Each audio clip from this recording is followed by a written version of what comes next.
Good morning, students. Today we will discuss objectives of financial management. This is a very important topic in your first chapter, which we have studied. But from examination point of view, this topic is very important. So I just want to brush it up once again. So let's begin. Profit maximization and wealth maximization are the two basic objectives of financial management. But both these objectives face from a lot of criticism, but obviously at the end of this chapter we will finalize that which become the more rational objective of financial management. So friends, financial management has two objectives: profit maximization and wealth maximization. Profit maximization has arguments which favors profit maximization should be the aim of an organization, and there are arguments which criticize it too.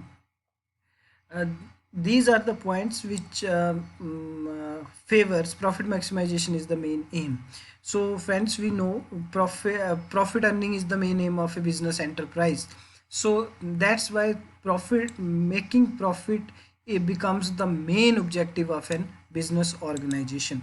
Second, it acts as a barometer for efficiency and economic prosperity of a business. Means if a firm earns more profit, we think that it is more efficient and it is using its economic resources more rationally. Third point is survival. If a firm has earned sufficient profits, only then we can think it can survive over unfavorable conditions. Friends, there are different type of conditions. For example, there are contingencies, there are exigencies which come in the way of a business firm. For example, now 21 days lockdown is a sort of unfavorable condition for most of the organization, except for sanitizer making and other soap making and other organizations. But for let's take an example of aviation industry, where their sales have dropped down to zero, but still they have to pay salaries to their pilots, their air hostess, their ground staff, and other expenditure. So if these organizations have earned sufficient profits, only then it can pay salaries, otherwise it can come under huge debt burden. So survival depends upon how much profits they have gathered over the years. Next point, friends, profit making is important for growth of the business. Means we know if a firm or a business enterprise has long term objectives, it has short term objectives too. So for long term, if a firm wants to we can say diversify, we can say expand, modernize its business, or do joint ventures, mergers, acquisitions, or it want to for example enter into new market. So for that it require huge amount of funds. So these funds, if they have earned enough of profits, so these funds can be utilized in these things.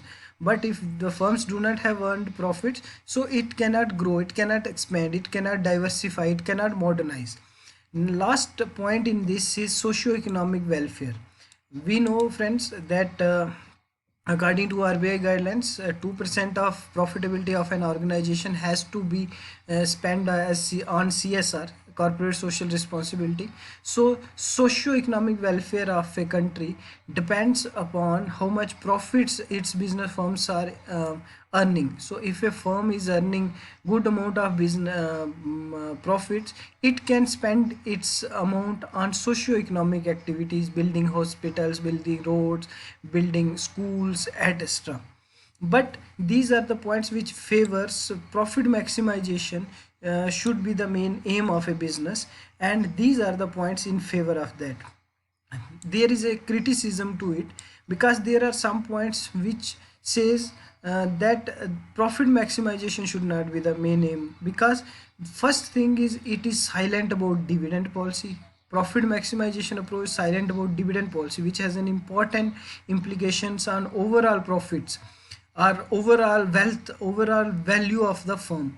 Then it ignores time value of money, it ignores risk factor. That means it consider investment in Iraq is equivalent to investment in USA.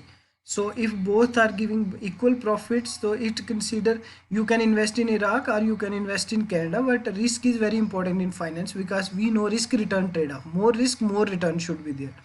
Then this profit maximization is a sort of ambiguous term. Means which type of profit? Are you speaking of daily profits? Are you speaking of monthly profits? Are you speaking of, for example, biannual profits? Are you speaking of annual profits? Are you speaking of profit after tax? Are you speaking of profit before tax? Are you speaking of real profitability, or what's that? So this term is very ambiguous, and we don't know what type of profit you are speaking of. Then I have not mentioned one important point here, which is means ethical and moral things. It ignores that thing also, because the main aim here is to earn maximum profit. So let's friends think of East India Company, which people of East India Company used to beat tree planters and give them less wages, give them one time food, and give them limited wages, and try to extract maximum work out of them in order to earn profitability. So it also ignore ethical and moral conduct of a business. So these all 5 points they have ignored, due to which it there is a great criticism for profit maximization as a main aim of a business.